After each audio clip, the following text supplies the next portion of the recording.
The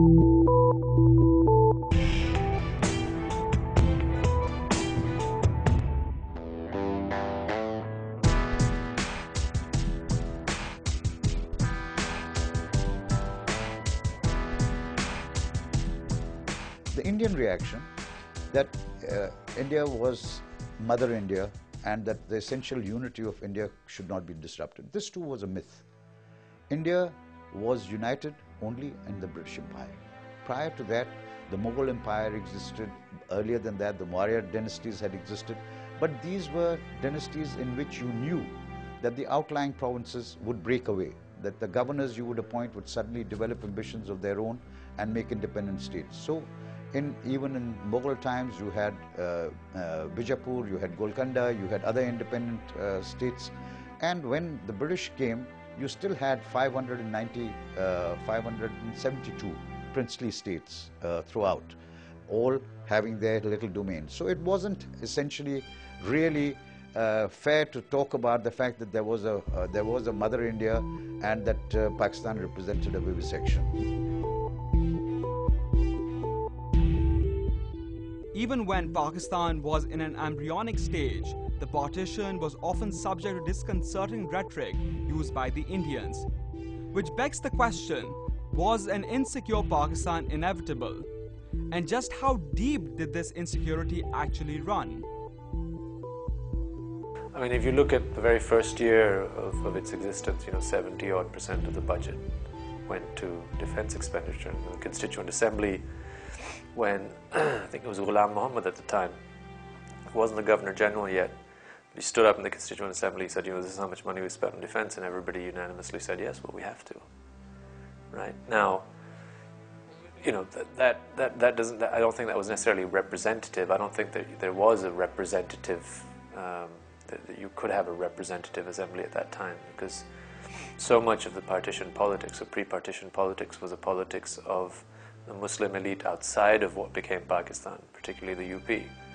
So, this insecurity, most of those UP guys, whether they be politicians or the administrators who came to essentially take over the reins of the new state, had no real social base in this territory.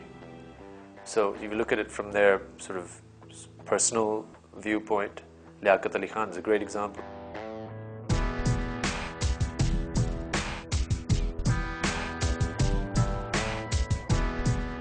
Pakistan has historically had severe security issues. I call it the tyranny of geography. It's where we're located. It's because we had and continue to have long contested borders. I can think of very few countries that came into being after the Second World War that had so many contested borders. We've also been in the vortex of superpower competition during the Cold War, and we've lived in the shadow of a country that many Pakistanis regard as a hegemonic country that seeks to dominate. So I think if you put all these factors together, that does add up to a paradigm of deep insecurity, which needs to be addressed. How a country addresses it, you could, take issue with. But the fact that these underlying factors do exist and have existed through history, I think that nobody can dispute. Now, by my reckoning, this stage should have come to an end as early as the mid-80s, when in Delhi and in Islamabad, every security calculus included the fact that both countries had a nuclear capability. And after 98, when the capability was demonstrated, I think that our concerns on that account should have been fully assuaged, and we should no longer have remained a security-oriented state. Now, an external security-oriented state. We have now a very major problem, but that is an internal security-oriented problem, and that is the one that we should be seeking to address.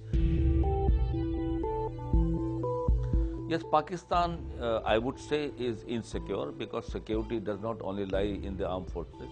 Although Pakistan armed forces are very professional, well-trained, well-equipped. At the same time, strength comes from economy.